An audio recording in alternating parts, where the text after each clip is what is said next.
it is just wild to me that people's first instinct was to jump to the idea that all of a sudden Jamie Foxx decided that he hated Jews on a Saturday afternoon, right? And Jennifer Aniston was waiting for the moment to be like, here. Right, with no inclination of this before. Because one thing Jamie Foxx does is he minds his damn business. We didn't even know that his ass was dating Katie Holmes for years. I am still getting over it. I can't believe that happened to us. Welcome to Keep It, Cricket Media's show about pop culture and politics and what happens when they smack into each other at an alarming speed. I'm your host, Ira Madison III, a television writer and Fall Out Boy fan. I'm Louis Fertel. I'm a TV writer and Jane Fonda historian. Let's get into it. And we are back with an all-new Keep It. I'm Ira Madison III. I'm Louis Fertel, reporting live from my parents' basement in the suburbs of Chicago. You will not believe the amount of straight paraphernalia surrounding me right now. My younger brother Mark recently moved out, but all his debris is still here. There are 750 remote controls to video game systems that all look like they are space age. I don't know anything about video games anymore. Nothing. My knowledge ended with Chun-Li. That's when it started. That's when it ended. Lara Croft. That too. Where's the Playboy magazines? No, I'm sure there's Playmate of the Year 1988 is lingering around here somewhere. A Samantha Fox poster is somewhere around here. I actually used to love vintage Playboy magazines. Who would be in them? What was the whole thing we loved about them? I know there's some cachet to it now. I don't mean rather than just a random 90s celebrity, but it was just I would find, when people say that, I read it for the articles. I thought I did, they were very interesting, the Q&As they would have with people, and They seemed at least a little bit classier. If you found a penthouse though, that was a little raunchy. No, to quote the movie The Beguiled, bring me the anatomy book. It was an anatomy book. Yeah.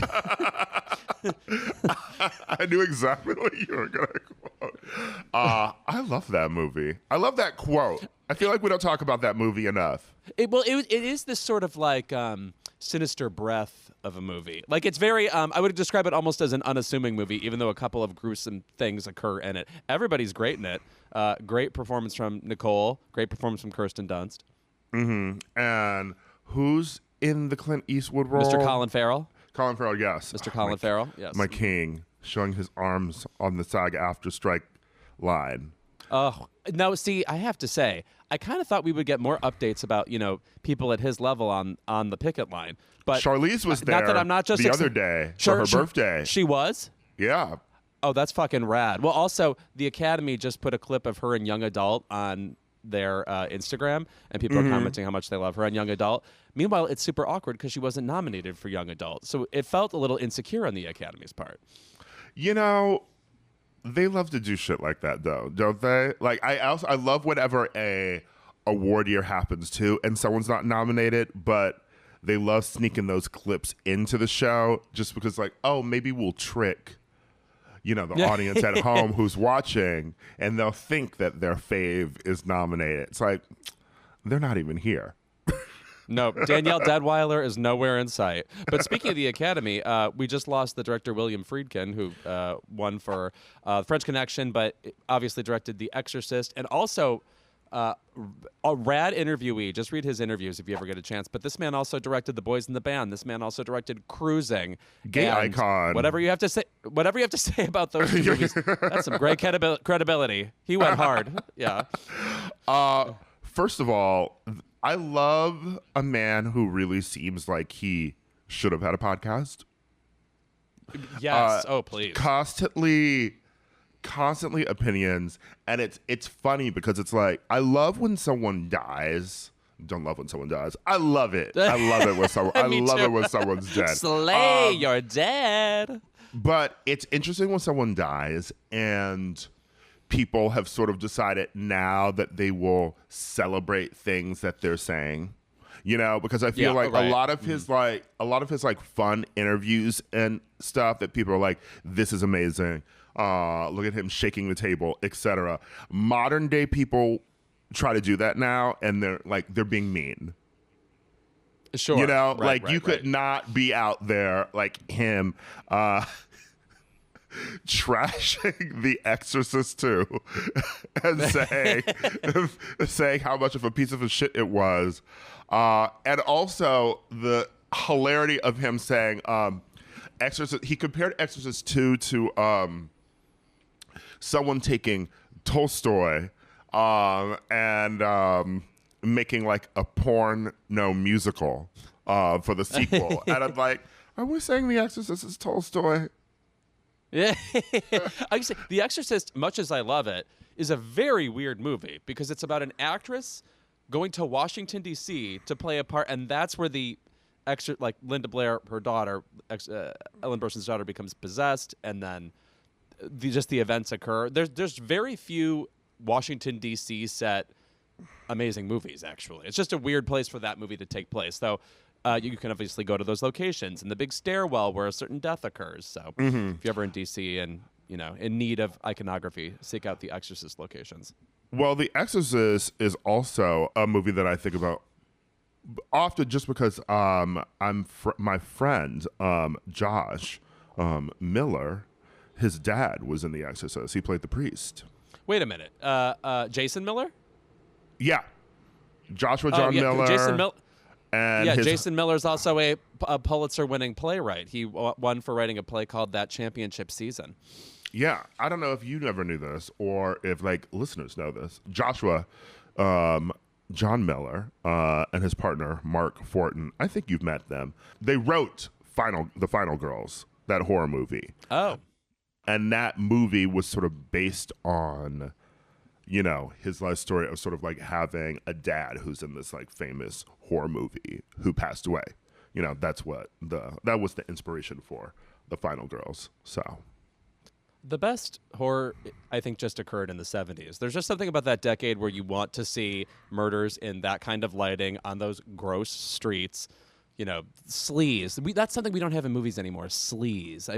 And also snaz. Like, sleaze and snaz are the two essential 1970s qualities. The sleaze of like the New York you see in the movie Klute, and then also the like sweaty dance floor culture of something like Saturday Night Fever. These are the things I miss most. I think actually those are my two favorite things you can have in a movie.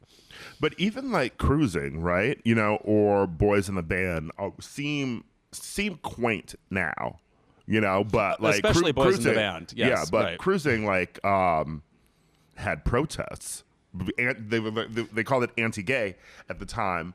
You can't watch that movie and tell me it's anti-gay. Okay, that Cruising belongs with a double feature with A Nightmare on Elm Street 2, Freddy's Revenge. Okay, like that is pure faggotry on screen. And The Boys in the Band is.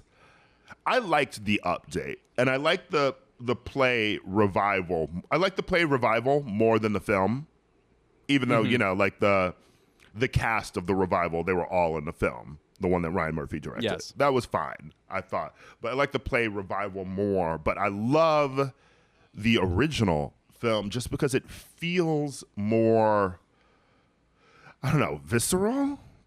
Maybe it's just because it's 70s. It feels like a time capsule, but it feels a bit more vicious than the remake was.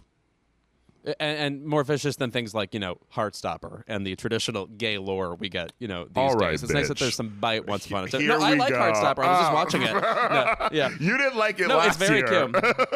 Oh, no. It goes down like candy. It's like not That's something fair. you think about much afterwards. Did you But I finish want to say it? about the original Boys. No, I just started it. Okay. Love that kid's eyebrow still a fan.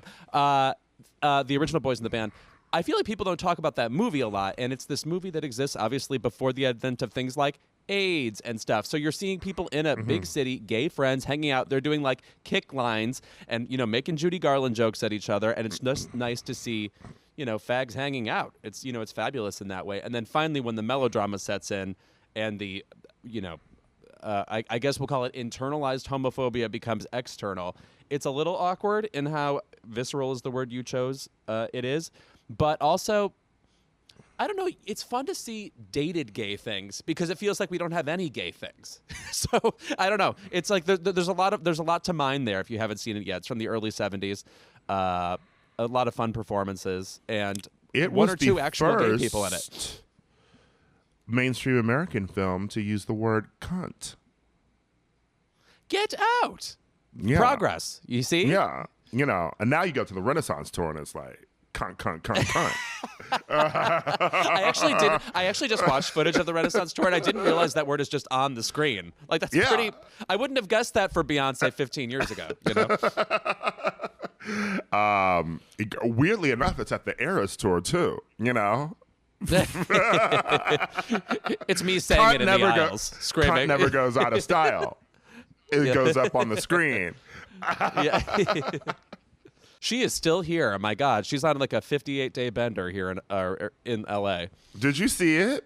Did I see the Eras tour? No, I had to wash my hair that night, so I didn't get to. All 7 nights I had to wash my hair. Again, I said if a ticket fell in my lap, I would have gone, but you know, my lap remains unadorned. You know, one day you'll get that man out of your hair, you know, and then you will have the time to see the Eras tour. By the way, can we just? Okay, I'm sorry about this sidebar. Wash That Man Right Out of My Hair. That's got to be one of the greatest songs ever in musical theater history. The turn of phrase of "wash that man right out of my hair" is so gross and also awesome. Nellie Forbush, great character. Well, I mean, it's raunchy too because I mean she's washing his cum out of her hair. No, the visual is there for me. I'm sure audiences thought the same thing. Yes. I also want to lastly point out about William Friedkin. His a couple of his last movies were just adaptations of Tracy Letts plays, Killer Joe, and Bug. And Bug scared the hell out of me. Really? Ashley Judd, Michael Shannon. I don't know. That one's about, you know, like tinfoil conspiracy shit and like them going crazy. It is creepy. Well, also, you put Michael Shannon in a movie, period, and I'm already wigged out. I'm already hiding out of the seat. There's just something about it. First of all, people just shouldn't be that tall. Second of all, the menacing quality he brings. I'm telling you, there was a time when Christoph Waltz stole all of these roles, and then Michael Shannon came by, and it was like the sickle before the weed. All those roles went to Michael Shannon afterwards. I feel like what's interesting about him, too, was, you know, like, maybe what was interesting about the 70s, like the snaz and the sleaze that you brought up, was the fact that, like, I mean, like, all those directors, their like, influences were, like, Godard, you know, and Fellini, and, you know, like, Kurosawa, and, you know, like, who are people's influences now? Yeah, right. No, nothing. Everything is pretty clean aesthetically now. Yeah, I don't know. I don't know if these people are lapping up that real gross shit anymore. Maybe horror fans. Maybe. Yeah. I still need to see Talk to Me, which I hear is great. So I have not fucking seen Talk to Me either. I'm actually a little behind on movies this year. I still haven't seen Past Lives. I'm Lewis. What am I doing with my time if not seeing Past Lives? Well, traveling around in basements. No, that's true. I just had to move a PlayStation so I can do my podcast. It's hard times over here. All right. We have got a fun episode, actually. Well, we'll talk about the Lizzo scandal, which is not so fun. Yeah, one of our less fun topics, if I'm being honest. Maybe Curious George finds that topic fun with the bananas and everything. Oh, right. The man in the yellow hat, he's on this case. Yeah. She's the man in the yellow hat. Oh, God. We need to not illustrate that. Yeah. But also, I'm going to introduce Lewis to one of my favorite games, which I've been playing lately on like group trips because, I mean, like, you know, speaking of boys in the band, right? You know, going on trips with gays. Eventually you run out of conversation. You run out of conversation about like the mundane details of your life and you want to play a game. And I feel like my friends aren't so much board game people, but we love like variations of celebrity. And so we're going to play this game called Known For, which involves IMDB. And we'll get to that a bit later. Can't wait. And our guest today is the fabulous Best Coast alumna and now solo artist, Bethany Cosentino, whose album I Am Just Loving. And I have to tell you, the Liz Phair vibes are bouncing off this fucker. Truly, when I was talking to Bethany about coming on Keep It, and I was like, this is actually an album that is going to be one that Lewis loves. And I just texted the whole Keep It thread like, I am loving this album. So I feel a little predictable right now and overly seen. We will be right back with more Keep It. All right, Lewis, in the words of Cardi B in the song Rumors, I'm going to teach you about big girl coochie. Okay. Oh my God. Let me get my number 2 pencil out. The note cards are ready. Lizzo is under fire lately, and unfortunately it has nothing to do with my petition to stop her from playing that goddamn flute. Excuse me, I just want to say that the flute was always cool, and if you haven't seen Alanis Unplugged in 1999 and the solo she busts out in after That I Will Be Good, you're missing out. I knew you were like a closet flautist enthusiast. That sounds like someone being accused of being gay in a Tennessee Williams play. I knew you were a flautist. Geraldine Page screaming that at somebody. I was just maligning Geraldine Page. What movie? For stealing Whoopi Goldberg's Oscar for The That's Color usually Purple. how she comes up these days. Yeah. Trip to Bountiful is an amazing performance. Geraldine Page is awesome. Also, a kooky woman. But I saw Cicely Tyson. Oh, me in too. Trip I saw to that too. Bountiful. Yes. And so I've never seen Geraldine Page. I've never seen that film. But I'm like, I've seen the Cicely Tyson version of that. So I feel like it would not live up. Well, I'll say this about the Geraldine Page version. There's nobody yelling her lines in her ear like in the Cicely Tyson one you saw. So it's probably a little better. Wow. Okay. You told God loves Cicely Tyson. You told Harpo to beat her. Jesus Christ. The slander. She is in the ground, Lewis. So is Geraldine Page. She died like a year after that. She's further. She can't hear us. Oh, wait, she died a year after Cicely? No. Geraldine Page died like a year after she won the Oscar. Oh, okay, yeah. So see, she's further in the ground. She's probably not even there anymore. Before we get that's true. Yeah, that's right. Always coming after mid-'80s Best Actress winners. I'll say one thing about both Cicely Tyson and Geraldine Page before we have a conversation that people actually want to hear. They both married to interesting people. Cicely Tyson married to Miles Davis. Geraldine Page married to Rip Torn. Okay, moving on. I think we talked about that when Cicely died. Which, by the way, I don't know if we've ever said this on the podcast. Do you know that we have that bitch booked? Say that fucking again. To do a little behind the scenes, like we go through, we confirm guests and we book people, etc. And remember, Cicely Tyson was planning a book press tour, but then she died. She actually took one look at us on the itinerary and she's like, actually, this is my time to leave. She's like, thanks so much. Go into that light. Yeah. Go into that light. You two have fun. Good night. But I think we said this around the time that she died too, reading her memoir, which is fantastic, by the way, if you haven't read it. I would love to see a play, a movie, a something about her relationship with Miles Davis. It just seems sexy. Right. No, I mean, come on. Who's not writing this for the fucking blacklist? What else are you writing about? That's how you get on the blacklist. I've heard of these two celebrities. Write a little thing about them. Let me tell you what's not sexy. This Lizzo lawsuit.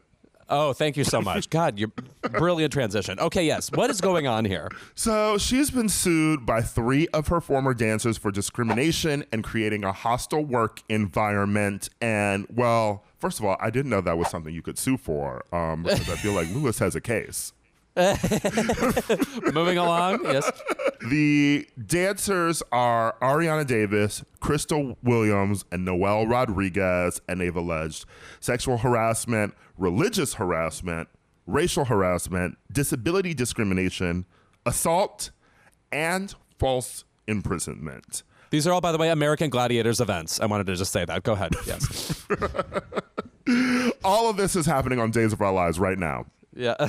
So, good Lord. From their attorney, the stunning nature of how Lizzo and her management team treated their performers seems to go against everything Lizzo stands for publicly, while privately she weight shames her dancers and demeans them in ways that are not only illegal, but absolutely demoralizing. This is a key point of the lawsuit. Listen, we're not Chris Geidner here. We're not about to get into all the legalities of this case. Imagine we just reveal we have law degrees right now. But what's interesting is it says not only illegal, but also demoralizing. I feel like I need to point out that a lot of outlets were running with the fat shaming element of the story, which I feel like was, to get people to be like, oh, look, Lizzo isn't practicing what she preaches. Or, like you were, Lizzo was employing fat phobia as well. But they are not actually suing for that. So I feel like that was just to be like in the public, conversation, as it were. They're also suing Lizzo's dance captain, Charlene Quigley, who's accused of preaching Christianity against premarital sex in the workplace while oversharing her masturbatory habits and sex life with her husband. Okay, girl. The one thing I want to say about that, whatever you think about the Lizzo element of it all, this Charlene heifer... She is fucking zany. She definitely did that shit. Because you are being sued for trying to force Christianity on these backup dancers. And the first thing you do is go to Instagram and make an Instagram live like, God loves you. And even if you don't think he does, he loves you. He's watching. He's under your bed. He has your phone tapped. He's talking to your grandma. He's reading your tax returns. Like, that video was basically a threat. Yes, and also just that vibe you get from somebody who is a zealot where they're looking at you and seeming to hold eye contact, but their eyes are crossing. You know what I mean? That kind of like, help me. This person thinks they're communicating with me and they look like they've eaten the bad berries. Help me. We just had Allie and AJ on the show, and Allie was, of course, an Easy A, and that was giving very Amanda Bynes and Easy A. Yes, right. A fine Amanda Bynes performance, by the way. Honestly, I think Amanda Bynes is completely a performance. I think she's Charlie Kaufman. You think it's Joaquin Phoenix in that one documentary? Yeah, and it's gonna come out directed by the Safdie brothers. Oh God, right. She'll get an Oscar.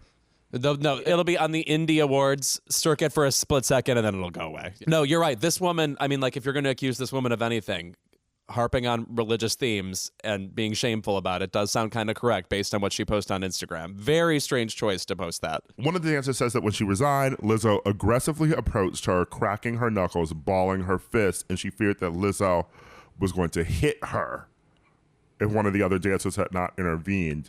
This has been denied by Lizzo, obviously. She said that I am very open with my sexuality and expressing myself, but I cannot accept or allow people that use that openness to make me out to be something I am not. Unfortunately, she is being defended in the court of public opinion by Grimes and Jamila Jamil. Oh, God. Girl. Charlie's fallen angels. As she's also hired Marty Singer as a lawyer who has also defended Bill Cosby, Johnny Depp, and Jonah Hill. My heroes, yes. First of all, I know that like this is always a thing that people do online where they're like, oh, she's guilty. When someone reps someone that's like rep these, like reprehensible people. I want to point out, though, that like I feel like there's not that many high-powered lawyers that you would immediately go to, like, taking, like, a case like this, right? I mean, there's a lot, but, like, I feel like a lot of lawyers have represented awful people, I've seen the practice. No, that's the job, right? No, to judge it based on that is, obtuse. Speaking of Jonah Hill, though, by the way, did you see his new paparazzi photos? Yes, with his high-waisted pants? Yeah, high-waisted pants. I mean, maybe she was on her way to a Carpenter's concert. First of all, excuse me, I'm there. He may not join me, and I'm in the box seats. He was looking slender man. He was giving Lewis a few years ago. Before, sure. Yes. Yeah, before your muscle dad transformation that you're working on. When I was more of a Shaggy from Scooby-Doo, yes. He's given the Shaggy from Scooby-Doo. And I only bring this up because like there's an interview in People magazine where he was talking to his therapist about like getting over like his addictions and whatever. And he was essentially talking about how he's addicted to love. Robert Palmer called. He said, stop stepping on my game. And I love the concept of a love addiction. I have been told before that love addiction and sex addiction are treated a bit synonymously. Anyway, and now I'm weighing in on something I know nothing about. Yeah. And John Leguizamo? Yeah. Three famous sex addicts. Right. I think they're the highest ranked ones, too. Oh, and David Duchovny. Was he? Yes, I believe he was once upon a time, too. Because I was thinking he just played one on Californication. No, I believe that was part of his life, too.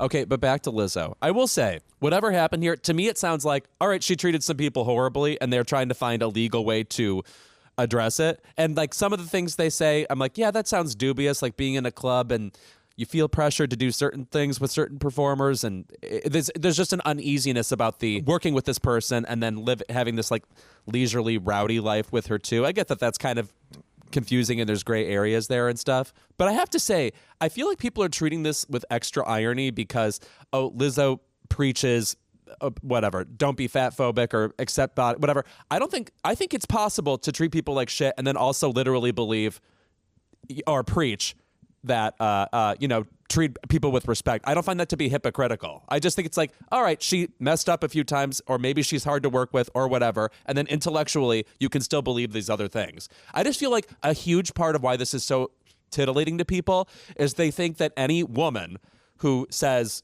treat people with kindness is secretly a bitch. There's the weird element of this case where it's like people have been waiting to get Lizzo. I've always tried to understand it because yeah, she's kind of corny. I would say the worst thing about her music is it's a little corny for me. That's what I would say. Yeah, it's not for me. I remember like a couple weeks ago, there was a report about she had done a concert. And the concert was stopped for 30 minutes so she could give pep talks to people in the audience or whatever. And I was like, well, that sounds like hell. I'm like, because first of all, I'm like, baby, if I'm at a concert, I'm drinking, I'm probably on some kind of drug, I'm having a good time. 30 minutes of you telling this 12-year-old girl, believe in your dreams? I don't think so, honey. And also, anybody could say believe in your dreams. You don't need to take time out to recite these aphorisms that come from any which place, any greeting card you would ever see. But no, yes, people contain multitudes, and there can be a person who, believes in uplifting and stuff, and then there's also just, a bitch behind the scenes. Or has bad days or whatever. And I don't mean to denigrate or say that I disbelieve their experience. I just don't think there's added irony in someone having a message and then also being a little bit of a dick. There's been so much conversation, too, about what the lawyers are doing here. And, I'm not going to speculate, but I feel like this is being brought into the court of public opinion to sort of force a settlement or something and not really go to court because I'm also just we're on TMZ, which is one thing, but then going on News Nation with Chris Cuomo, who I did not know was still alive.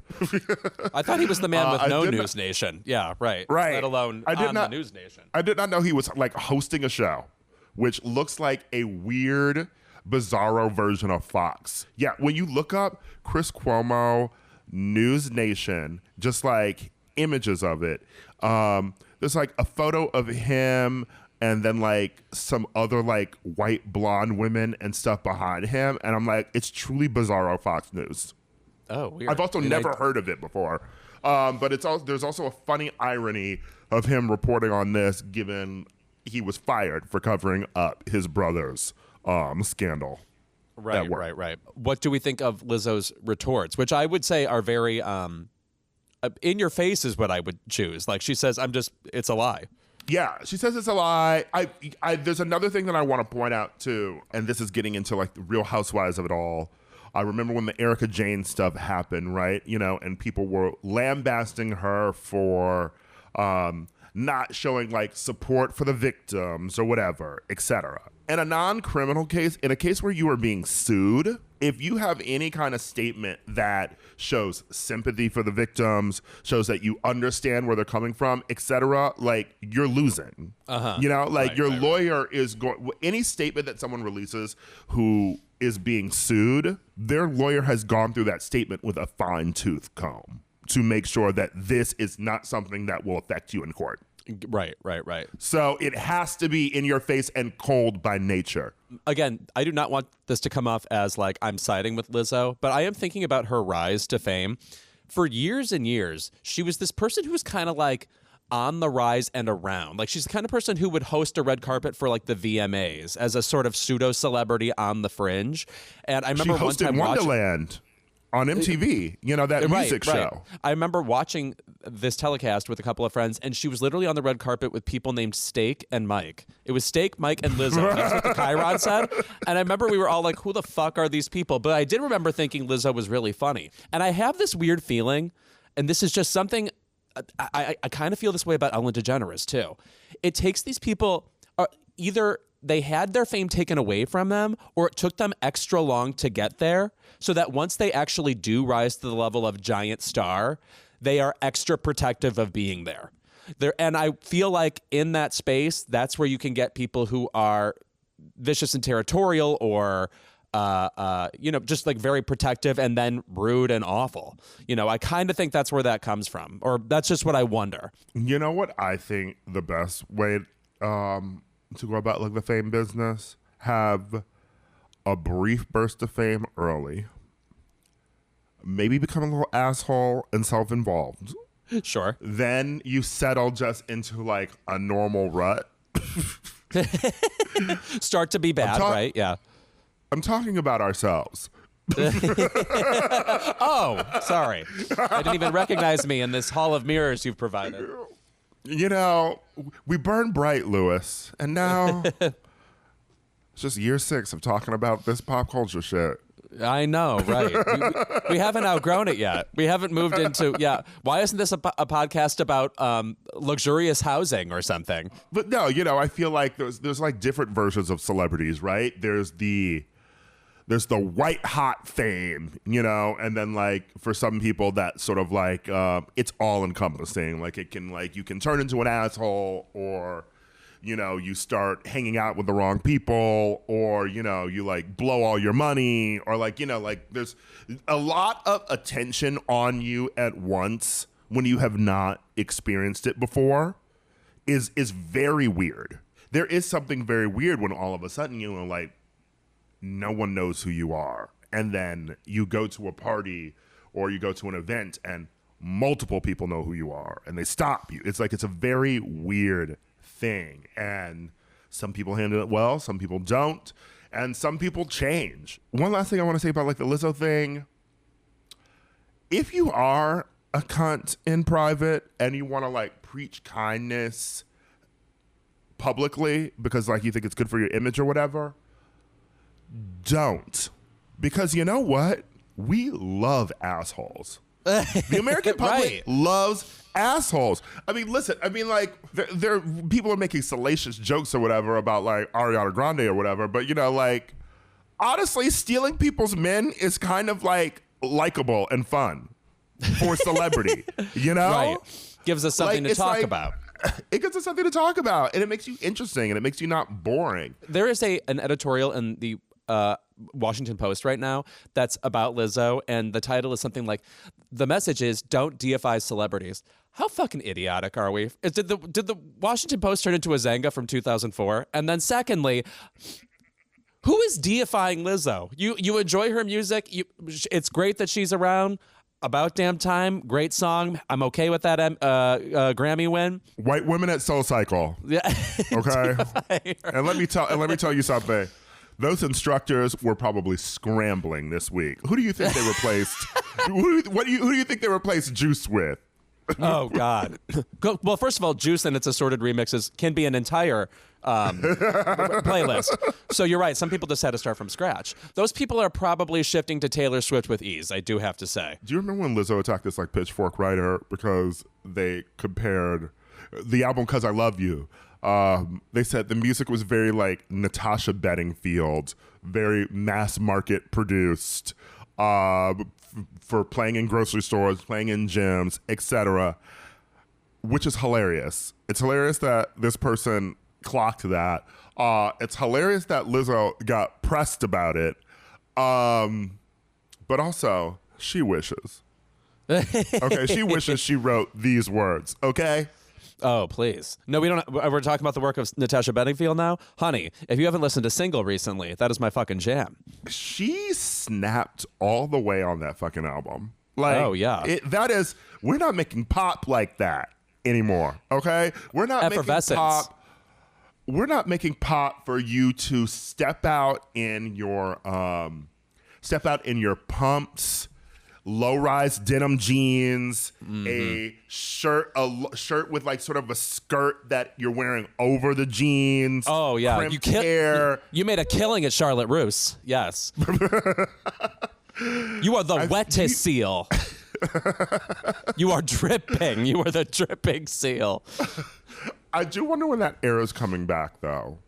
Era to the sense of like overdressing, because one thing I always think about when I think about like some of my like 2000s like clothing wearing, the fact that you would wear a long sleeve shirt with then like a plaid like short sleeve shirt over it is fascinating to me. Why are we wearing so many clothes then? Anyway, if you're a cunt, just be a cunt. Right. That's my advice. Where's your about damn time like encouraging record about this? Just be a cunt. I do think it's funny. The song Rumors has that line, and I think it's about a different lawsuit. It's not even about these three women, but there is like an irony in her having a song that literally says, and these hoes tried to sue me, NDA no loose lips, bitch I don't give two shits. Like that's right. wild. Maybe she could play that in court now. Yeah, right, yeah. Exhibit A, you just play the song Rumors.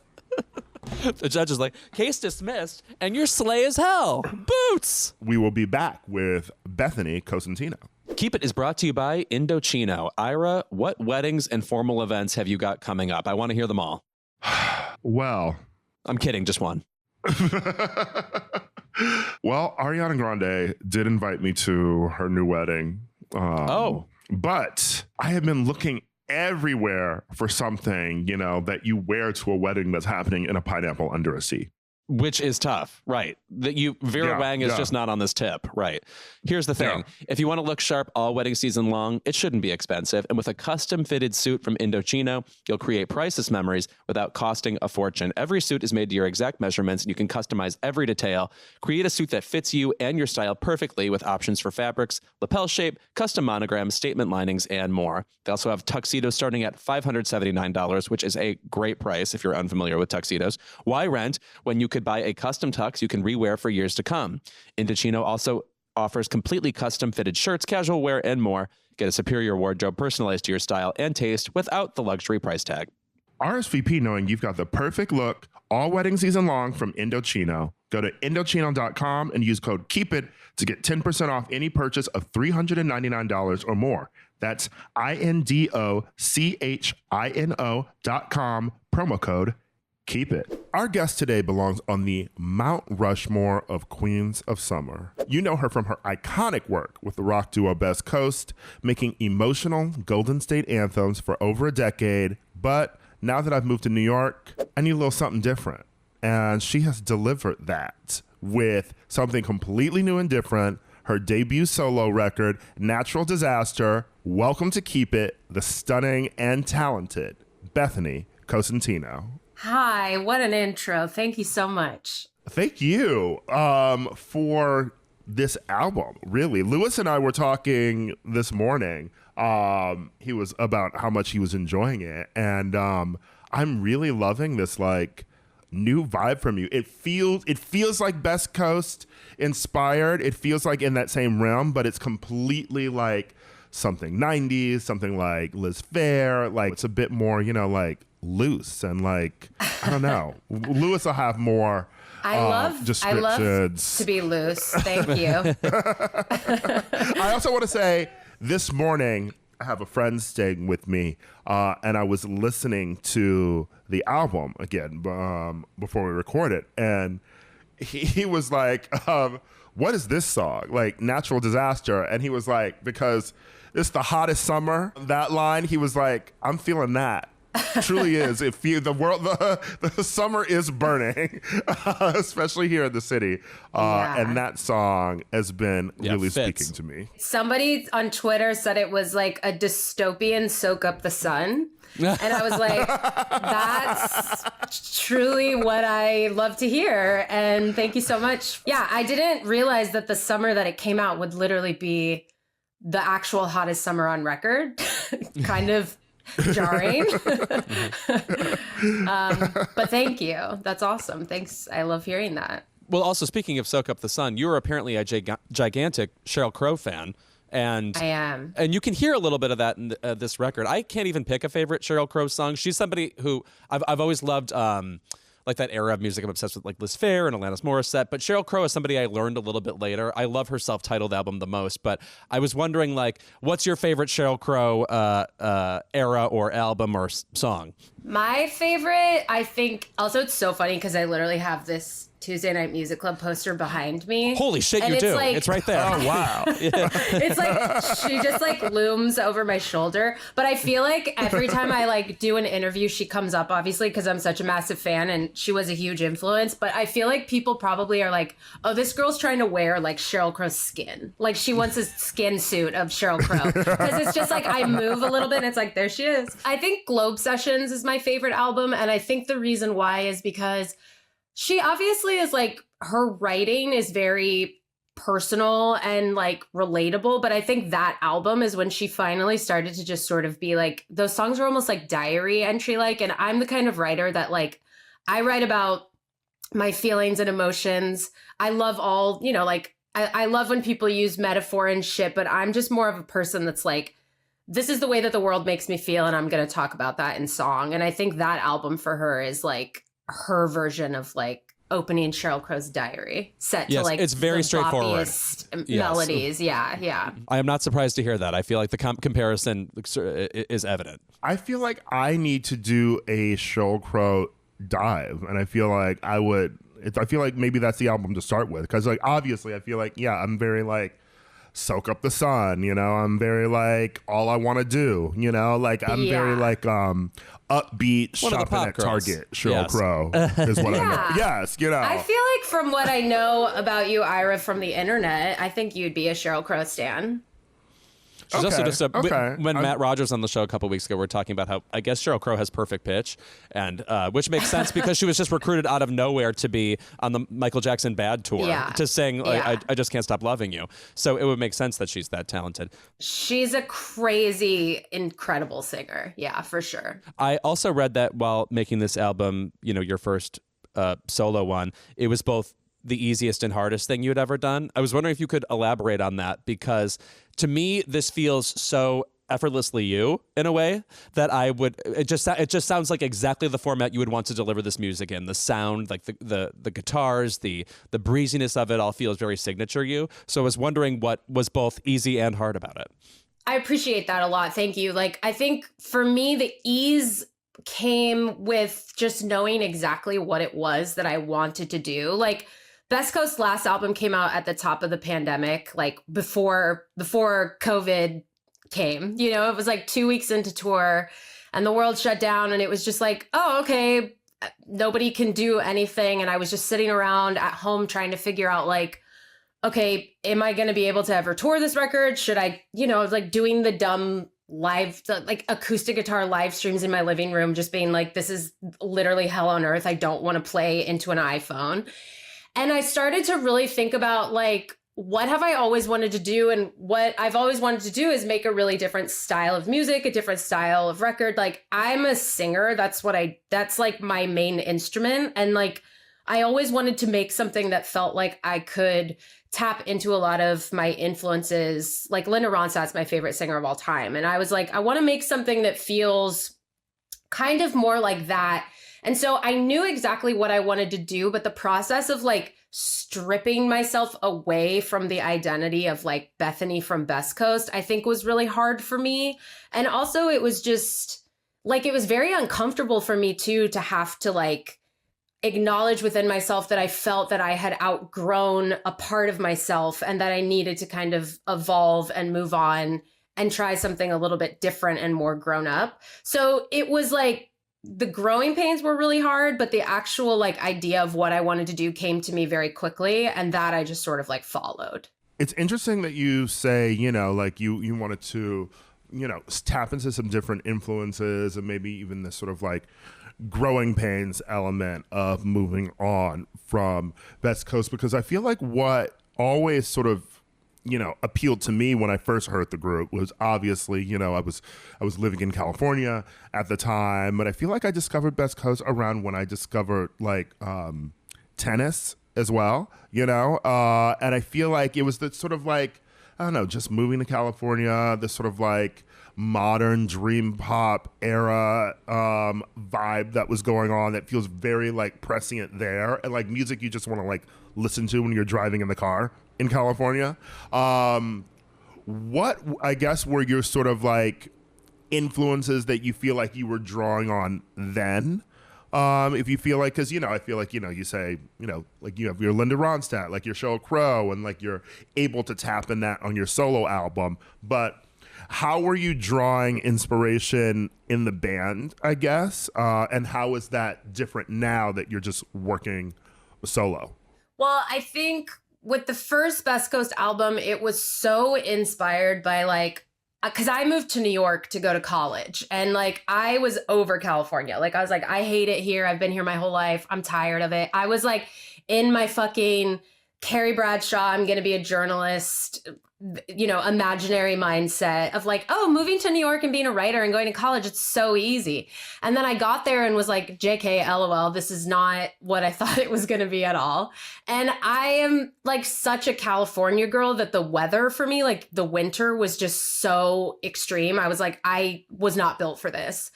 And so around that time, I really started dipping into like all of music that like really reminded me of California, like the Mamas and the Papas, the Beach Boys, like a lot of 60s sort of like Phil Spector, that kind of like sound is what I sort of gravitated to. And I just sort of like decided, like literally woke up one day and was like, I don't want to be here anymore. I'm going to go back to California. I'm going to drop out of college, literally packed up all my shit and moved home over one weekend, came home and just started like writing music that felt like it was very evocative of that sort of energy.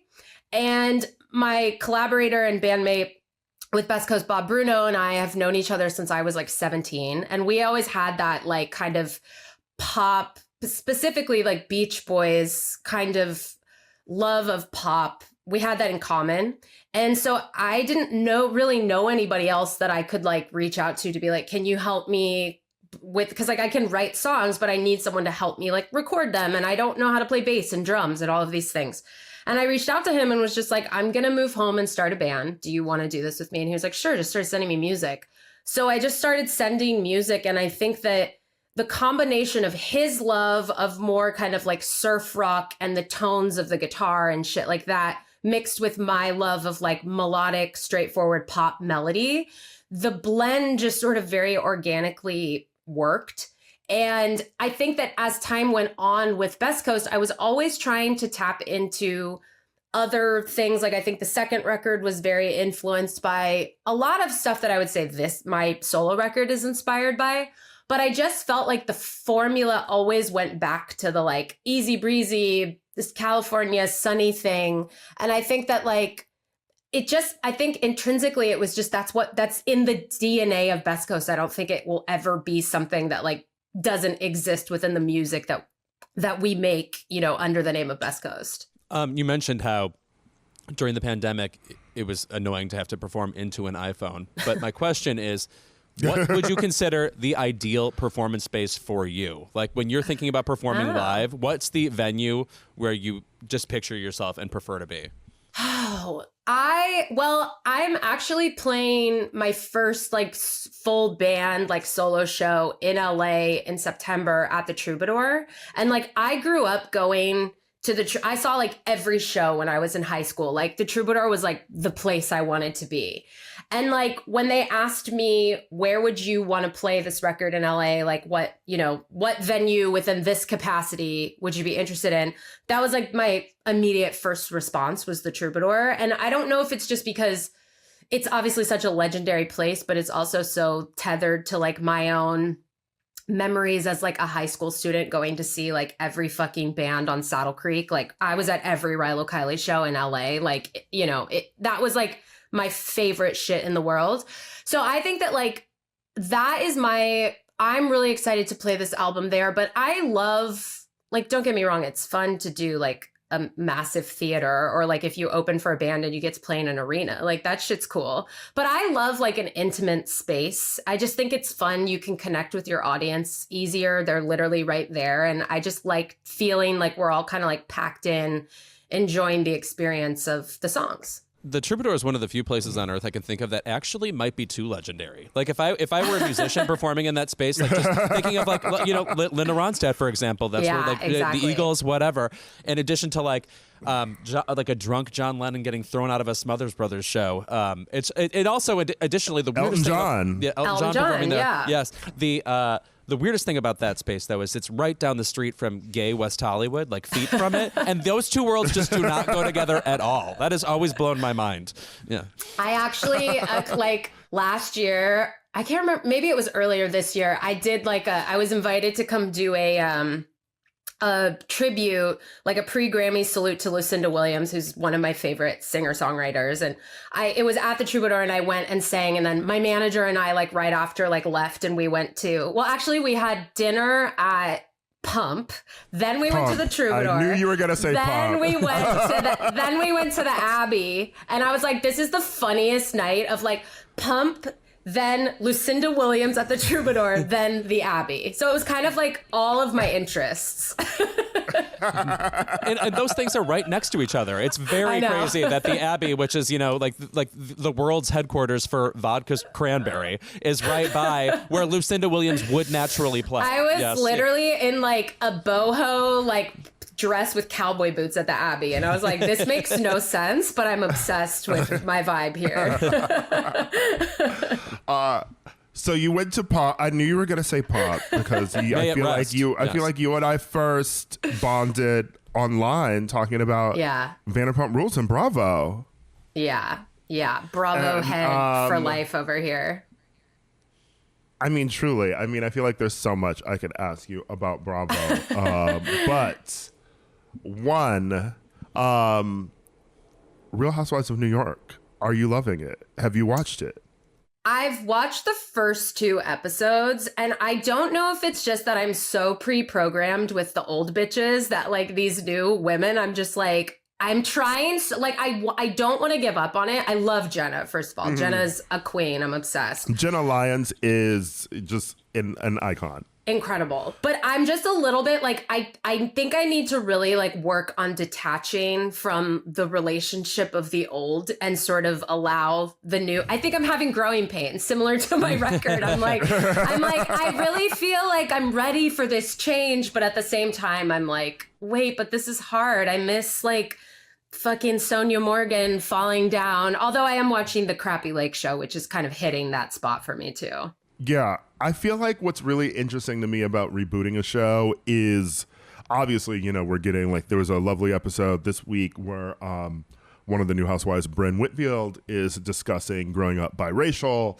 And I feel like you're still in that first season of like things that you don't really get in later seasons of Housewives where they're explaining who they are to the audience. You're still getting to know them. I feel like it'll be a full, like, maybe there'll be something great in the finale, but I feel like it's a full, like, season 2 before, like, you know all the characters, and now you can just get straight to, we're being ridiculous. Exactly. I think they have to, like, introduce, especially because, again, this reboot, you know, is, like, younger women and people talking about things that actually matter and standing for something. And, like, I think that it is a little bit like, okay, now I want to see you be messy as fuck. Like, that's what I watch these shows for. Let's strip this dignity away from this place. Yes. It's sort of like that your regular sort of like media diet, like Bravo and everything. Like, is that fun to like tap into after you've been like making music all day, like or it's just like, what else do you consume besides music and these bitches on Bravo?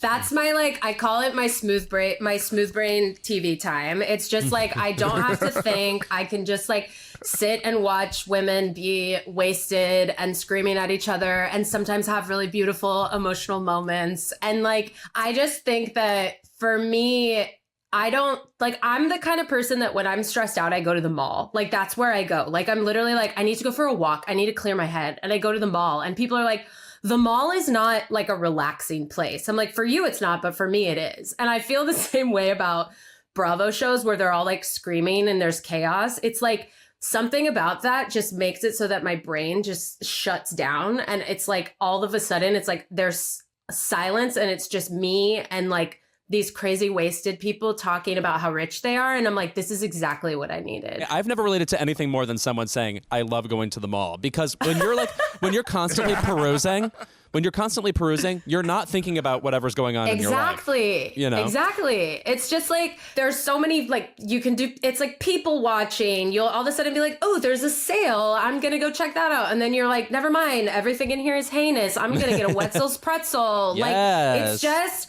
and I grew up like going, that was like what I did for fun, was like I went to the mall. Because I mean, like, I'm from LA, but I grew up in Glendale, like up at the very top of like the two. So in the suburbs, and we would take the bus like down to the Glendale Galleria, pre-Americana, like that, like any of that. And I would just go, like when the Hot Topic opened, my friends and I got like $20 from our mom and like took the bus and like went and like stood in line to go to the Hot Topic. So for me, it's just like, that's what I still do. I'm like, oh, I have a day off, especially on tour. If I have a day off on tour and there's a mall or like a fucking Olive Garden, Cheesecake Factory, that kind of vibe, I'm like, that's where I'm going. Like, I just like things that make me feel comforted. And I know that it's all like, they're all going to be the same. Every Cheesecake Factory is going to be equally mediocre. It's always going to have the same hideous interior. And I can always count on that. With a like Roger's Thesaurus size menu. Yes. Yeah. I feel like Lewis and I are having into mall culture. We've talked about this before too, just because I feel like, first of all, I mean, like we're of the age where like, you know, like what else would you do during that time and on the weekend too? And I feel like specifically in the 90s, early 2000s, where there was like a movie theater in a mall too, or a Barnes and Noble, you know, you'd go there and you'd be like, I'm reading a book, and then I'm going to go see this movie at 1:30. And it also does not need to be like Tomb Raider, right? You know, it can be like, it's literally like whatever movie is out this weekend that is new that I have not seen. Right. I'm gonna I guess it's Rat Race or whatever. Yeah. And there's something that's just fun about it. I mean, whenever I visit home, you know, it's like I take my niece to the mall or I walk around with my grandmother at the mall, which is a new development, I feel like, because I feel like I used to loathe being anywhere in the mall with my parents, you know, but then when you go back, but I feel like when you go back home for the first time after college or something, like the first time, like you're really in the mall with your parents and you feel like fine with it. You don't feel like, you know, they're like taking away from like your private space. It's like, oh, we're just a couple of adults at the mall now. Yeah. That's when you like really know that you've like grown up and evolved, is when you could go to the mall with a member of your family and not be like, leave me alone. Give me $10 to go get Wetzel's pretzels, Panda Express, leave me alone. No, I'm the same. It's like, I feel like sometimes I don't know what to do with like my parents. My mom doesn't live here. So when she comes and visits, sometimes I'm like, we could go to the Americana and then we just like get lunch and walk around and go to Barnes and Noble, and she goes to her section and I go to mine, and I'm like, oh, this is nice. Truly, I can't think of a better experience to have with your family, because you can hang out or not hang out. Also, if you're at the Glendale Americana, Exactly. I absolutely know you're going to Porto's for lunch, so which is among my favorite places in LA, period. Good place to eat anyway, but when I had no money, you could get an $11 like ham and cheese over there. Very ideal. The line, though. I'm not a line it's tough. person. It is tough. It is tough. Yeah. Also, all those people are in line for desserts. Girl, it's like 1 p.m. You do not need a fucking tart right now. What is happening? But I see people walk out of there with like like the biggest boxes, and I'm like, where are you going? Like, where are you taking all of these pastries? Is this just for you? I mean, no shame, but genuinely, sometimes I'm like, are all these people going to like a brunch or like a, you know, like after church potluck? I don't understand the vibe. Right. No. Where could they all be going? Yeah. But Porto's provides for it, and I can't think of another place like that. Anyway, that's my shout out to Porto's. And I know there's a lot of authentic food I can get here, like in New York City, but I really do need to find a way to replicate the Din Tai Fung experience. Oh, yes. It is really just, it's magical. Is what it is. So once your entire party has arrived, of course. Yeah, exactly. Yes. You don't even think about. Don't you even? What dare. I always do, my best friend Drew and I, we always go to Din Tai Fung when we always do the thing where you walk up and like you get the bar seating. Because there's like tables by the bar, and then there's a bar seating. It's just like the two of us, like we go there and we sit there, like, and then you always walk past the people who are just like waiting there for like a table. And sometimes you see people, it's like, there's only like 3 or like 4 of them. I'm like, I don't think everybody knows about the bar seating. Because I've truly never had to wait longer than like 2 minutes to be seated at Din Tai Fung. Sorry to bring it back to the Cheesecake Factory, as I might be an ambassador for them. It's hard to tell. But the Cheesecake Factory has the same vibe. It's like they have tabletop, like the high tables, like in the bar section. And like the Cheesecake Factory on a Friday night is like a 2-hour wait. And I'm like, what are these people waiting this long for? And then you just see that there's a table and you're like, all right, sick. I'm going to go. I'm going to get my brown bread. I don't need to wait in this 2-hour line. I was literally just going to use the words brown bread, one. But that I think bread is so good. Yeah. And the other addicting thing is to getting the butter in that little tin. Which is so cute. I like to scrape the butter off, put it on the brown butter. Yeah, you know what I mean? Yeah. Let me tell you something. The Cheesecake Factory at the Grove, some of the best vodka martinis I've ever had in my life. Really? Okay, like that bartender knows what he is doing there. And I can't see waiting for like 2 hours for like fucking Cheesecake Factory. But let me tell you something. In college in Chicago, we would wait for Grand Lux Cafe, the upscale Cheesecake Factory, which some people have either never heard of before when I bring it up to them, or don't know that it's like part of like the Cheesecake Factory family. What is it called? Really I don't know what it is. The Grand Lux Cafe. Oh, I know what that is. Okay. Yeah. Well, there was one when I first moved to LA. There was that one by the Beverly Center. Yeah. By the Beverly Center. But it closed very quickly and then was just like abandoned for, I feel like 5 years. Yeah, I remember that. I feel like they were just like ghosts and rats running around in that old Grand Lux Cafe. And now they've replaced it with like, what is it, like Yardbird or whatever? Yeah, I think it's one of those kind of places. Yeah, I love the Beverly Center. I'm sorry. Me too. It's a big spaceship and there's no windows. That is my favorite mall. Love it. Yeah. It's a good one. I'm not going to hate on the Beverly Center. I agree with you. I think it's a good mall. I think Century City, that feels like Bowser's Castle to me. That's like most fun to walk around. And there's a lot of sun there, so bring the SPF, but I enjoy it. Yeah. You talk about when you're touring and you like to visit like a mall or something. Is there a mall that you remember or that you love visiting that is outside of like California, like one where you're like, you've been on tour and you went here and you were like, you know what? The vibes are definitely immaculate at this mall in like, I don't know, Akron or something. Oh my God. I'm sure there is. Like, I'm having a really hard time remembering, like, because I've literally been to probably like, I'm not joking, I've gone to a mall in probably like every place I've ever been before, like even in Europe. I'm like, where's the mall? What kind of malls do they have here? But like, I would say that like the mall that's probably obviously left the most lasting impression on me is the Mall of America, because it's so fucking insane. Like the first time I went there, I was just like, the theme park inside, like it's nuts. I'm just like, if there's nothing, and that's the most apt title for it. It's literally, I feel like America in a nutshell is that place. It's like you got a SpongeBob SquarePants log ride, and then you have like every fucking store that's ever existed.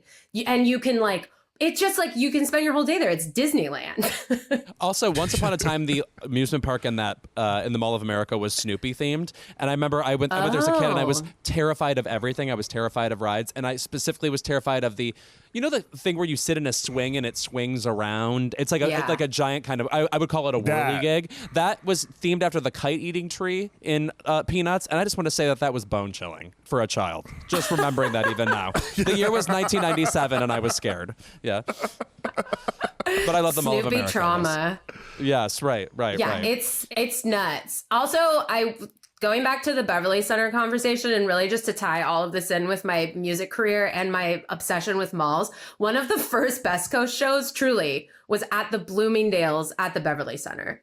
Like, just randomly, we got hired to come play some, like, I don't even know what I honestly want to say it was like 7 Jeans, because it was like that era of like 7 Jeans is doing a new like capsule collection and they'd love to have you come play. And they literally set up this like budget ass stage in the center of Bloomingdale's. And it was just like midday. It wasn't even a weekend. It was like a Wednesday at like 2 p.m. So it was just like moms shopping and just like stopping and watching for like 2 seconds and then leaving. It was like truly, when I think back to it, I'm like, what was that? Like the era of the early 2010s where they were just giving money left and right to be like, come play a show at Taco Bell Cantina. Like it was like, okay, sure, sounds good to me. I would have glanced up from my Theory polos to watch you, sure.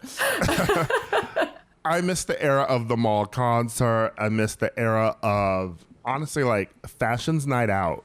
Yeah. If you remember that was the, like, I think they had it in LA too, but like in New York too, like it was just like Fashion's Night Out. They're like, we're having like these parties in malls. And I remember like hearing like Kim Kardashian's Jam debuting like outside of like a mall somewhere. And that is really what we need to get America back to. I agree. Mall concerts. I agree. Concerts. I'm going to do a tour of the mall with this album. Please. That's what I'm working on. I watch like old clips of like Britney Spears or something, you know, like performing at the mall. And it's really just like, you're just walking around with your mom, like buying pants. You're going to Hot Topic or something, and then like you hear like "Baby One More Time" blaring in the middle of a mall, and you go there. I'm just like, here's a show. Well, could be better. No, yeah. The era here's of Tiffany. Show. Yes, throw in a Tiffany cover, and you'll be set. Yes. I'm pretty sure. I'm pretty sure. I don't remember how old I was, but I'm pretty sure I saw Tiffany play at the mall, like when I was a kid. No. I'm sure she's at one right now. I think we've sentenced her to a life at a mall. Yeah. She's still there. She's in line at Din Tai Fung. Her last name is Galleria. Yes, yeah. Tiffany Galleria. That's a gorgeous name. Bethany, thank you so much for fucking being here. Jesus Christ, were you a blast. Oh my God. Thank you for having me. I was so excited when I heard that I was asked to be on the famed Keep It. So thank you. And the album is a blast, by the way. I recommend everybody pick it up. Natural Disaster. It is out. It is amazing. I'm just really excited. Catch me touring it at malls around America. See you guys in 2024. This episode is brought to you by Cariuma, the cool, sustainable sneaker company with old school style and new school ethics, which are the best kind of ethics, if you didn't know. As summer starts to come to a close, we need a pair of shoes that are versatile, seasonless, and go with everything. With over 40,000 five-star reviews, Cariuma's got you covered with shoes that have a classic look, are crazy comfy, and consciously crafted to transition you from hot summer days to crisp autumn evenings. Worn by celebrities and praised by publications like Vogue and GQ, these kicks are a cult fave, and we absolutely love them. I just got a new kind of slate gray pair of Cariumas, and they truly go with everything, and they especially go with this month. It's the perfect summer shoe, and I love the canvas feel of them. Aka Canvas is the classic and breathable staple that's sure to make your daily rotation this season and beyond. It's designed for everyday wear, made with organic cotton canvas, and comes in neutral shades like white, gray, as I said, sand, blue, and black. The perfect pair to complete all your summer outfits and transition into fall. You know, I've been wearing like really like crisp, like summery, like white looks like lately, you know, very like Heaven's Gate chic. Sure. With a mix of like Martha's Vineyard, you know, because I like saw a video of Oprah and she was just wearing this, like, she just looked chic and summery and rich. And I was like, how do I replicate this? So the Cariuma shoes, they're coming in handy because Cariuma is always keeping it fresh with epic collaborations with brands like Peanuts, you know, Peanuts, which scares Lewis. That's right. Deus Ex Machina and Pantone. A new collection of colors is released in collaboration with Pantone every season, and there's something to love for everyone, and sure to be shoes that will make a statement. Cariuma is B Corp certified and has a dedicated reforestation program based in the Brazilian rainforest. Their co-founders, David and Fernando, both grew up there, so this project is especially close to home. For every pair of sneakers sold, Cariuma plants 2 trees, and they've already planted over 2 million trees to date. Cariuma ships all their sneakers free and fast in the USA and offers worldwide shipping and 60-day free returns. They deliver right to your front door using single-box recycled packaging. And for a limited time, Keep It listeners get an exclusive 15% off your pair of Cariuma sneakers. Go to CARIUMA.com/keepit to get 15% off. That's CARIUMA.com/keepit for 15% off, only for a limited time. If there's one thing I know about Lewis, it's that according to IMDb, he wrote for the Oscars 2023, the 72nd Primetime Emmy Awards 2020, and Match Game 2016. Oh my God.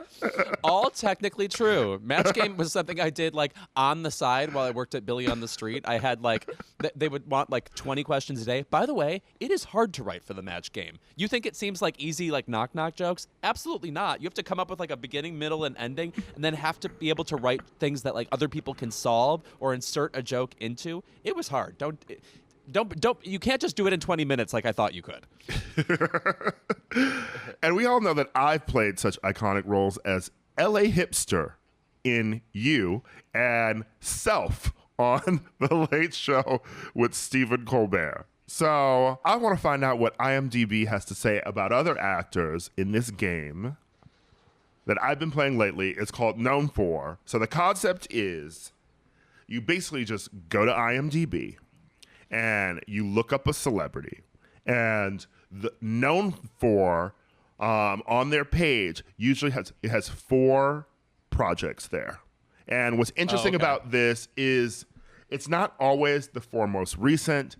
It's not like their 4 most major. It's based on metrics like popularity. It's based on metrics of like people searching for it. It's also based on their credits in it. Like if they were like a co-producer or something, like it's going to be ranked higher. Like there's a bunch of different things that go into it, but it is fun trying to figure out what someone is known for. So I'm going to go first with your fave, Jane Fonda. Ooh, crazy question. She's had so many different versions of popularity, but they're all largely bygone. I'm going to say... So there's multiple answers to this? There's 4. Okay. Grace and Frankie. No. Get the fuck out. Okay, I'm going to try again. Monster-in-Law. No, they are all films. Just so you know. So no Grace and Frankie. They're all films. Okay. Oh, okay. 9 to 5? No. On Golden Pond?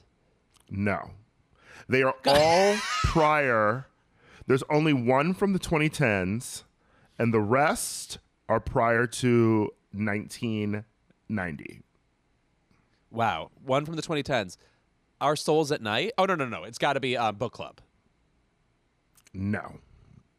Jesus Christ. It's not Our Souls at Night. What else is she even in? 80 for Brady?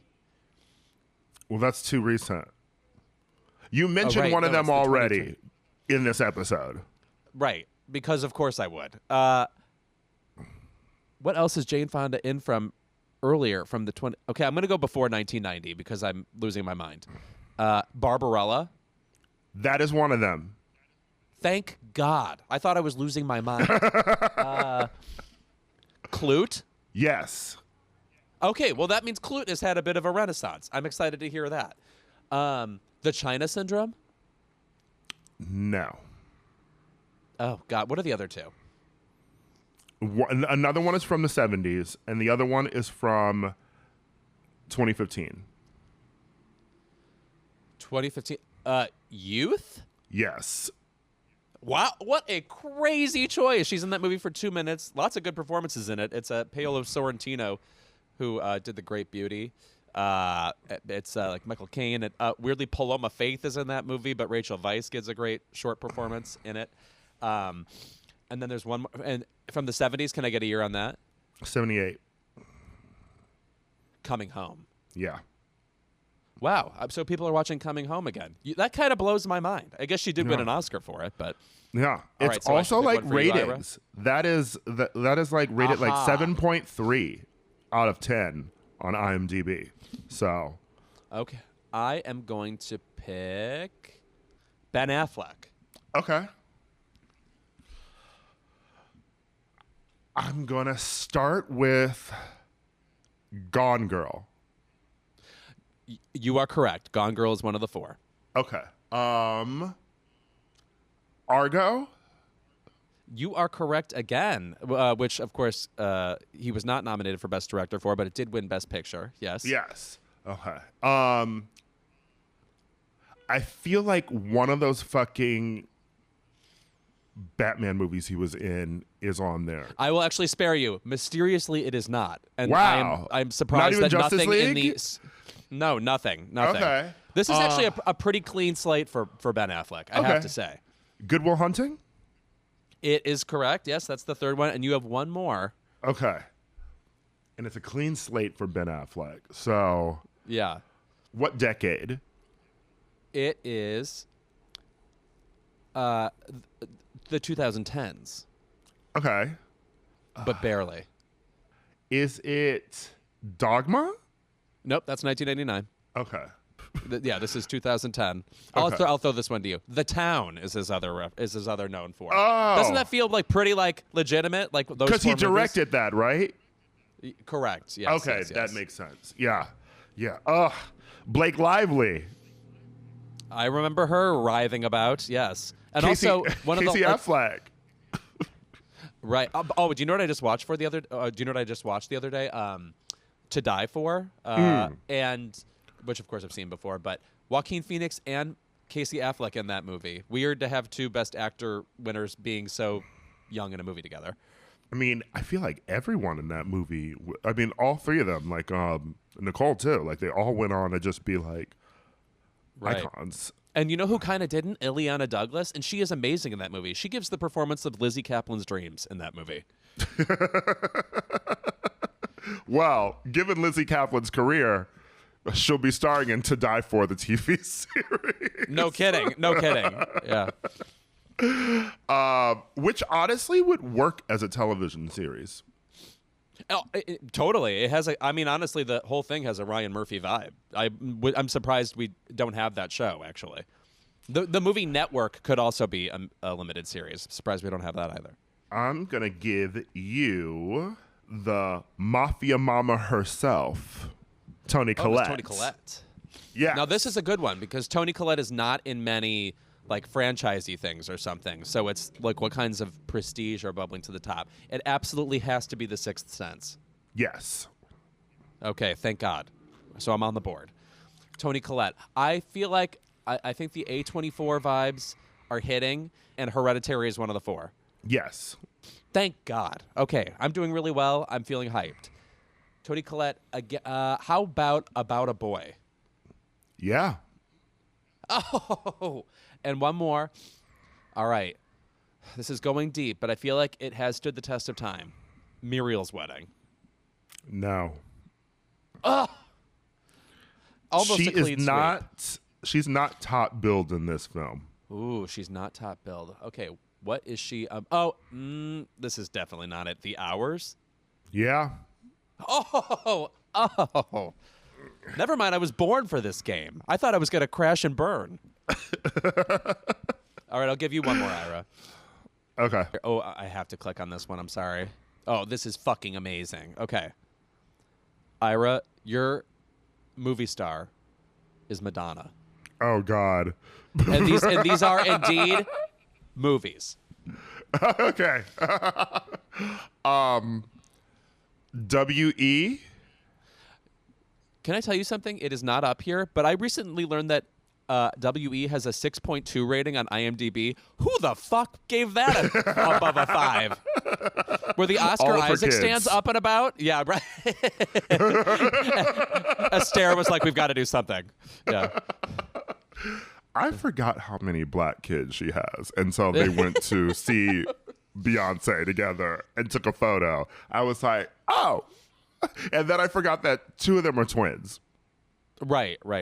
That's such a Yeah. cute picture. I was psyched to see Madonna and Beyonce hanging out. Yeah. Desperately Seeking Susan?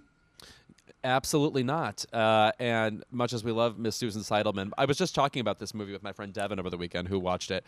The craziest thing about Desperately Seeking Susan is that it was not written for Madonna.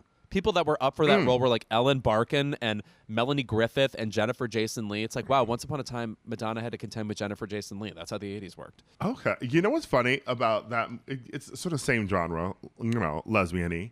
I watched Kissing Jessica Stein for the first time. Written by Jennifer Westfeldt, the ex of John Hamm. John Hamm. And he's so good in that movie. Right. Mm-hmm. In like a different role than he normally plays. I thought it was lovely. It made me feel like hungry for like a new New York indie era. Ugh, yes. Because it feels very New York, feels very 90s, feels very like, oh, these like just people on the street the movie's just like people on the street having conversations. You're having conversations at work, it's just like that, like Jackie Hoffman's in it. It's that kind of fucking movie, Right. Like that is what and it's just like, I feel like New York indie movies of that era was just like power lesbians and people working at art galleries and going to coffee shops and drinking wine. Oh, please. No, I love that like era of like 90s movie where like the Broadway community is all making cameos. Like, please let me see Deborah Monk with 3 lines. Please. Yeah. Okay, I'm going to give you these answers, but I think Evita? you won't be surprised. Evita is correct. Yes. You have if let's see if you can get the next 3 without missing. Okay, wait. I only got one of them, right? I got yes, Evita. Evita is correct. I got A League of Their Own. You are correct. Yes, that's the highest rated one here. There are 2 left, and they have a 4.7 and a 6.1. I'm going to tell you that I believe both are a little overrated here. Okay. Oh, wait.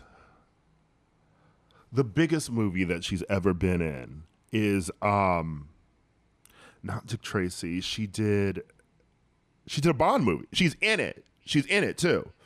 Die Another Day.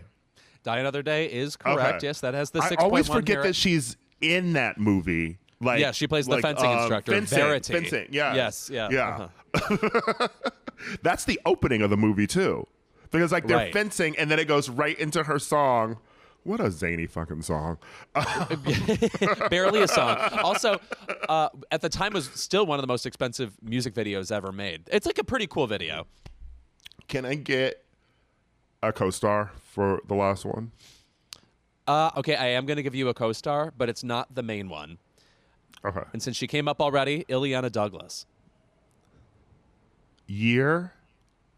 2000. Oh, the next best thing? I can't believe that knocked it into place for you. That's what it's also, speaking of movies around that time, it's one of those movies where she's a yoga instructor and lives in the hugest house you've ever seen.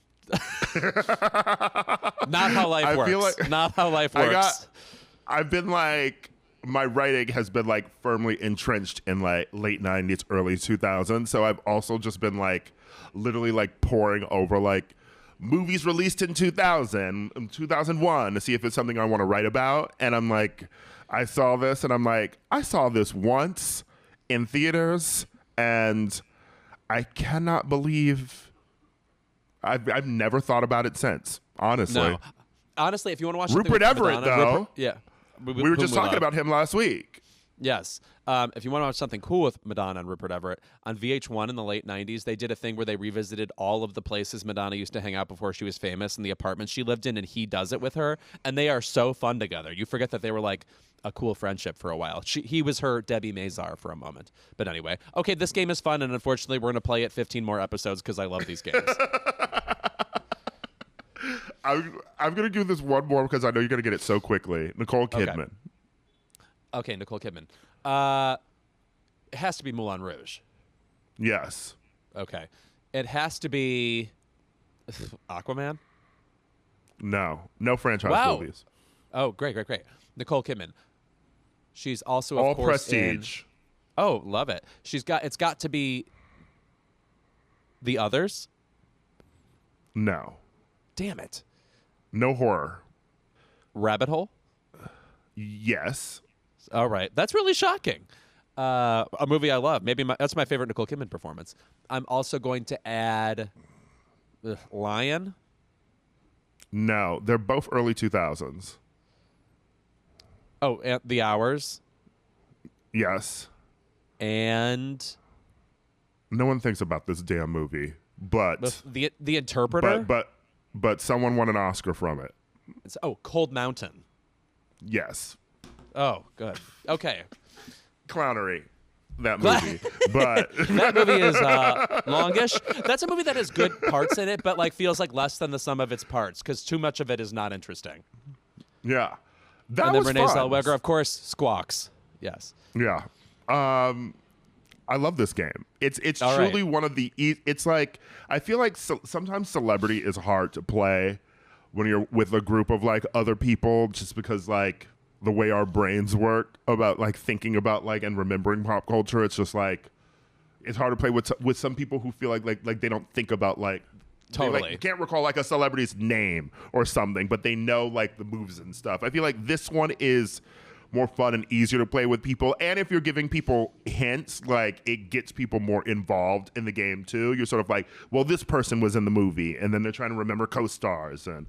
Yeah, it's a fun game. It's a little bit more like Family Feud, like first thought yes. answers, as opposed to like deep insight type stuff. Yeah, okay, we'll play this more in the future. Yeah. All right, when we're back, keep it. And we are back with our favorite segment of the episode. It's Keep It. Lewis, what's yours? First of all, keep it to me for not having a Benadryl nearby. I'm like sniffling like I'm lost in a goddamn meadow today. Second of all, well, I mean, you're in a basement at home. True. Like, right. Like, how long has your family had that house?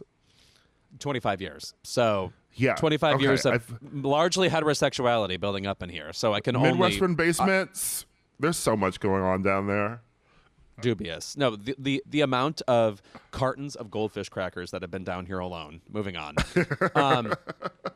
My Keep It, unfortunately, is to a show we talk about all the time on Keep It. That's now back. Thrilling to watch. I am, generally speaking, enjoying the new season. But Big Brother, Siri Fields from Survivor is now a contestant, along with her son. And the most of the cast, save one cast member, don't know that it's her son. Keep it to the Swiss Izzy, because who is demented. Yeah, She is stalking Suri on these on the feeds, yes. On the live feeds. I think keep it to this because it's just not going to pan out for Suri. Everybody in the house is going to figure out that fucking this kid is her kid. I just don't think it's that interesting, and they're both going to get eliminated soon. I could be wrong. Look, Suri is a fierce player, and it's really somebody who is interesting to watch. Again and again, this is somebody who is famous for losing Survivor 4 times, but is basically considered the Glenn Close of Survivor. She is an amazing, legendary player. Just hasn't worked out that she's won the big prize. She did win the show Traitors, which was a lot of fun to watch, even though the editing at the end of that season felt very weird to me, and I don't actually know who knew what at the end, but good for Suri winning that $250,000. So do you follow the feeds? Not yet. Okay, so the feeds have started this week, and I will say, not to ruin anything for you or anyone who doesn't follow the feeds, what is so interesting about this game with Suri in it right now is that, one, you know, as Big Brother fans, I feel like we've been forced to watch like season after season of like these big like 12-person alliances that just sort of like steamroll the house, and you basically just have like people sitting around doing nothing all summer, you know? Yeah, right. This house is in chaos. The house is split along 2 alliances. The alliances are constantly shifting. People do not give these people liquor. Please give them liquor at some point because they're all off their fucking rocker. I want to talk about Riley, who is the head of household. I want to talk about Riley, who's the head of household. Jared, Suri's son, literally sitting with her, being like, "Who are you aligned with?" And her telling him names.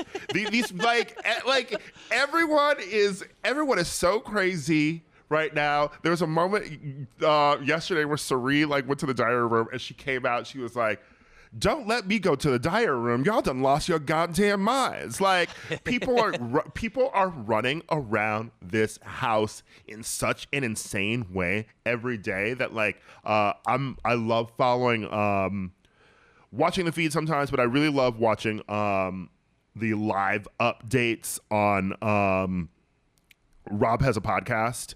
Rob Cesternino. I love his coverage of like Big Brother and Survivor, and the daily updates from Taron Armstrong are like fucking fantastic. Like he's just on YouTube and he recaps everything that's been happening. So if you don't want to like watch the feeds or like just search Twitter for clips, it's very fascinating. If 3 episodes a week is not enough for you, which you should go to a hospital. It's not. I'm like I was talking with a friend about like this and like seeing Andy Herron tweet about it. Just like when Big Brother is on, me being a feeds person, it's useless for me to be out in public. Because I am just scrolling the Big Brother hashtag, looking for updates constantly. And what will say is fun about the Sari twist is Survivor's edited, you know, and the Traitors is edited. Right. And what's really fun about this and the feeds is you're getting to see, like, people always talk about Sari's mist. She's very good at convincing other people to do things, right? It is so interesting watching it at work in ways that we never had access to see it on Survivor, because Survivor is compact into like, you know, 1 hour each week. But when you're actually watching conversations that might not even make the air, it's so interesting. Like the first day to her son, she sat him down and she said, "Now I overheard you telling someone we'll talk later when I came out of the room. Clean that up. No one needs to know who you're talking to later. Just end the conversation being like, there's and a walk way to away. Play this game, and you're not doing it right, and I fucking saw it. Like the sweetness sort of fading, and the gameplay vixen coming into play. I mean, that it is cool to see. And people watching it being like, oh, she's completely believing something someone is telling her, like she's being snowed, she's not as smart as everyone thinks she is. Then that person leaves the room and she talks to her alliance member. It's like, it's clear that she didn't fall for that at all. But she's so good at like not breaking character that it's just fascinating. And she just fascinates me as a person. Like, she's a fucking surgical nurse, and I'm just like, but when you see her coming to these games, it's just like, do you have CIA training? Right. No, what is going it's very on here? casual, the mastery. It's very strange. It makes you realize that like people you socialize with, like there's a lot going on in some people's heads that you're not privy to. You know what I mean? Like it is like instructive about being a person. I want to say about Big Brother. So if you don't watch the show, I guess be thankful, because once you do, it really invades every part of your brain and you're thinking about it constantly, as you have just witnessed with me and Ira. So anyway, we'll move on from this. But I have to tell you, this season may be fascinating, so we may be coming back to it. You may want to catch up. And the benefit of Sari being on, I will say, is that like I have plenty of friends who watch Survivor who've never watched Big Brother, and now they're watching and checking out the feed. So I feel like she's introducing gameplay into this that we haven't seen in a while. And I would love for CBS, I would actually love for them to start adding in other like Survivor players to Big Brother, like, because for so long I feel like they get like recruits on the show who like don't know what they're doing and they're just being pretty. But they don't all need to be a Sari. Like, you don't need to get Parvati or like Ozzy or like someone on the show. Like, get someone on Survivor who like was good, but like maybe got taken out like halfway through their season or something, and then just like put them in the show. Right. I think that's smart. I mean, like the people who are interesting with gameplay or tricky, that's what you want to see on Big Brother. When there are people who don't do that, it's like, what am I even watching? Like, I'm not in this for like the Double Dare like stunts they have to do. You know? Anyway. It is a very corny show. Yes, right. You won't believe it's a nutty, the stunts, but also generally pretty amusing. Also, before I keep it, I just want to say thank you to casting for Hisam, maybe the hottest gay man we've had on this show in years. And he's like 11'4" and utterly ripped and a burlesque dancer at night, which usually I would have contempt for, but I want to see the burlesque. A doctor / burlesque dancer at night. It is either a bad movie from the 80s or like a procedural waiting to happen. Yeah, no kidding. No kidding. I want to see the pasties. Ira, what's your keep it? My keep it this week goes to Miss Smartwater herself, Jennifer Aniston. What is she up to now? So this weekend, Jamie Foxx posted an Instagram that said, they killed this dude named Jesus. What do you think they'll do to you? Hashtag fake friends. Hashtag fake love. Clearly Brilliant. He's talking about, a fake friend. It said hashtag fake friends. He's talking about a Judas in your group, etc. Jennifer Aniston liked the post. The only reason we know about this is because it was reposted by an Instagram account, which, by the way, has like 28,000 followers. Like no one is following this Instagram, but it's like a sort of like a Zionist website, sort of like a Zionist Instagram account. It accused Jamie Foxx of being anti-Semitic.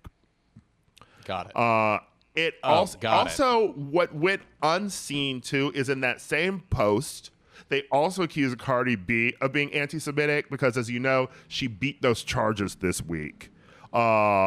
And after she beat the charges, she tweeted a photo of two Hasidic Jews, referencing the line in her song "Bicken Head," where she raps, "Lawyer is a Jew, he gonna chew up all the charges." Got it. I see. Yes. That went unnoticed, by the way, because no one follows this fucking account.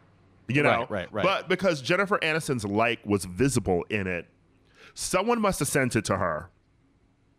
And she immediately ran to Instagram and denounced Jamie's post on social media, saying that it was horrifically anti-Semitic.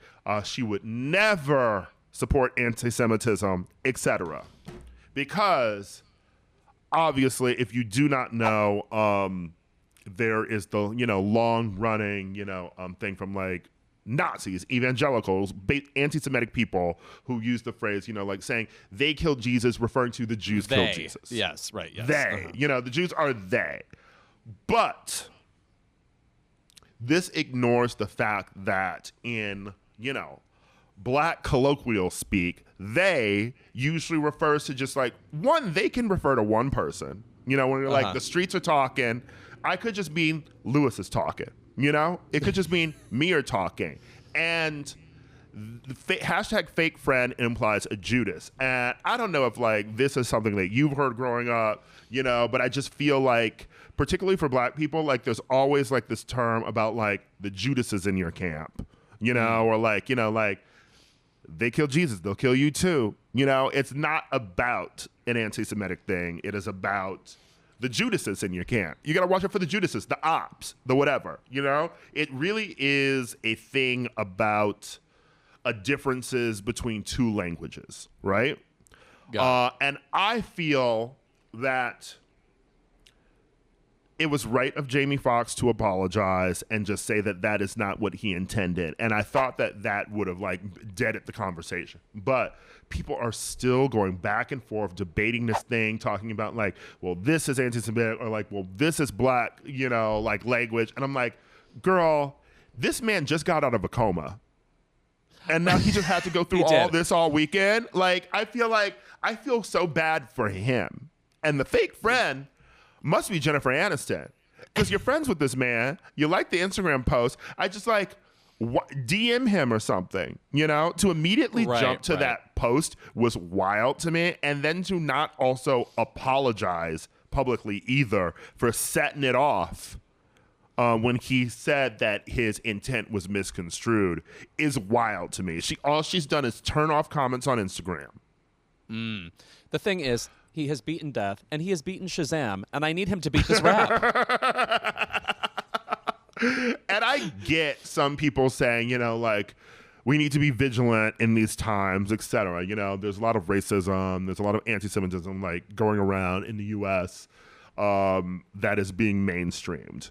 But it is just wild to me that people's first instinct was to jump to the idea that all of a sudden Jamie Foxx decided that he hated Jews on a Saturday afternoon, right? With no inclination. And Jennifer Aniston was like, waiting for the moment to be like, here. Right. With no inclination of this before, immediately we jump to the theory that, oh, Jamie Foxx is being anti-Semitic, which was wild to me, you know? Because one thing Jamie Foxx does is he minds his damn business.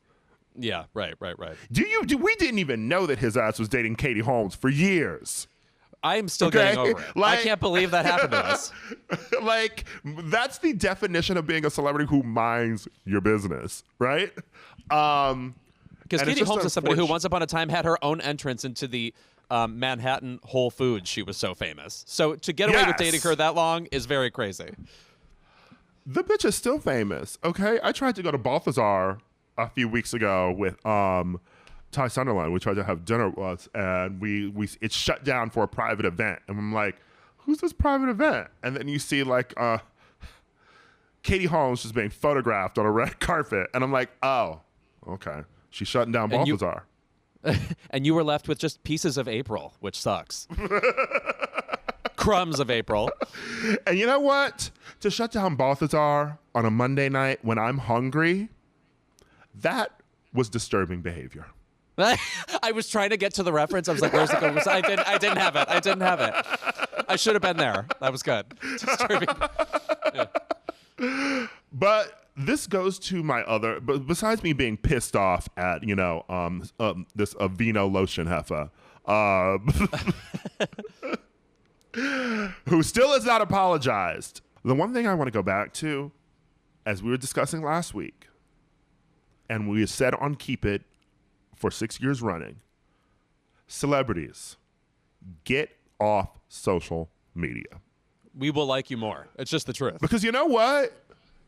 This was nonsense from Jennifer Aniston, and I'm not going to attack my brother Jamie Foxx because he did just, pop up out of coma. Okay, right. He is giving Another World storylines for 1994.